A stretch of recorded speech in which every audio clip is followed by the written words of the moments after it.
پیارے بچوں السلام علیکم، میں ٹیچر محمد رفیقانی یوفی سے ٹنگ پترا ہوں۔ تو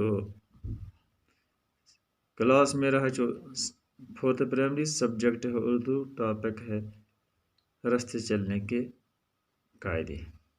تو بچوں آپ کو معلوم ہوگا کل ہم نے راستے چلنے کے کچھ قاعدے سیکھے ہیں، یعنی راستے چلنے کے قانون کچھ سیکھے ہیں، کچھ اصول سیکھے ہیں۔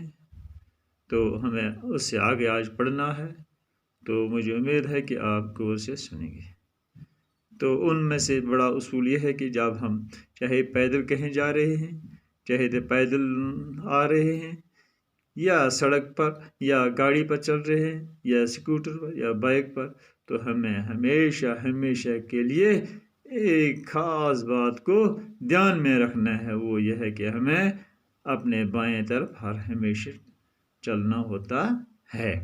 تو اگر ہم بائیں طرف چلیں گے تو اگلے آنے والا وہ بھی بائیں طرف چلے گا، تو ہمارے بیچ میں راستہ ہمیں تنگ نہیں کرے گا، وہ تو کھلا ہی رہے گا۔ چوراہوں پر جو سگنل لگے ہوتے ہیں، ان میں لال رنگ چلتی ہوئی گاڑیوں کو روکنے، پیلا رنگ ٹھہری ہوئی گاڑیوں کے لیے تیار رہنے، اور ہرا رنگ دوبارہ چلنے کا اشارہ ہے۔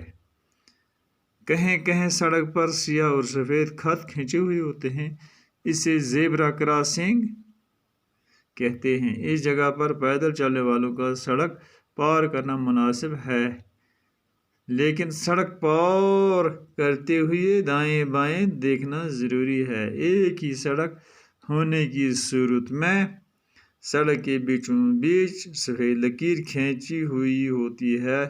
اس کا مطلب یہ ہے کہ بائیں طرف کی آدھی سڑک جانے والے گاڑیوں کے لیے، جبکہ دائیں طرف کی آدھی سڑک آنے والوں کی گاڑیوں کے لیے ہے۔ سڑک کے کنارے نصب بورڈوں پر کچھ نشانات لگے ہوئے ہوتے ہیں، ان کے مطلب اور معنی خوب یاد رکھے گا۔ باقی السلام۔